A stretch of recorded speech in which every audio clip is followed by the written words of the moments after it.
এই শাওয়ালের 6 রোজা নিয়ে আমাদের মা বোনদের একটা কমন প্রশ্ন আছে, অনেক ভাইদেরও কমন প্রশ্ন আছে। সেটা হলো যে কারোর যদি ভাঙতি রোজা থাকে, কাজা রোজা থাকে, যে গত রমজানে আপনি হয়তো অসুস্থতার কারণে 2টা রোজা রাখতে পারেন নাই, 4টা রোজা ভাঙা পড়ছে।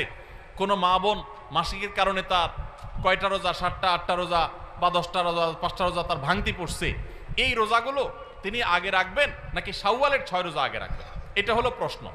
এই প্রশ্নের উত্তর হলো অবশ্যই রমজানের রোজাগুলো আগে রেখে তারপরে শাওয়ালের 6 রোজা রাখতে পারলে বেশি উত্তম।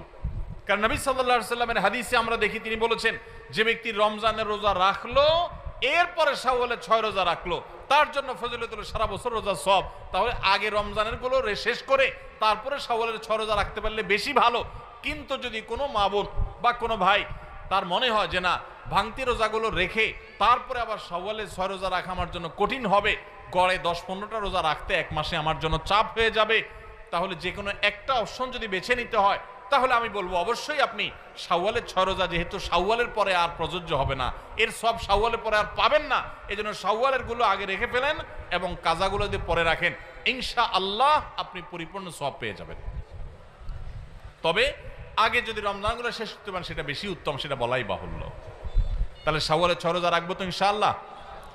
আপনার যেদিন সুবিধা হয় সেদিন রাখেন, এক নাগাড়ে রাখা জরুরি না। শাওয়ালের 6 রোজা রাখা এটা নিয়ম হলো সারা মাসের ভিতর রাখলেই হবে, শাওয়াল মাস শেষ আর হবে না। শাওয়ালের ভিতরে 6টা রোজা রাখে শেষ করতে হবে। এই জন্য আপনি ধারাবাহিক টানা রাখতে হবে এমন কোনো কথা নেই। আপনি আজকে একটা রাখেন, আবার 5 দিন গ্যাপ দিয়ে একটা রাখেন, আপনার একটু কাজের চাপ যেদিন কম সেদিন রাখেন, আপনার যেদিন সুবিধা হয় সেদিন রাখেন, বদ্ধের দিন ধরে ধরে ধরে রাখেন, তাহলে আপনি যে কোনোভাবে 6টা রোজা রাখলেই হবে। সবাই চেষ্টা করবো না ইনশাআল্লাহ? আল্লাহ আমাদের সবাইকে আমলের তৌফিক দান করুন।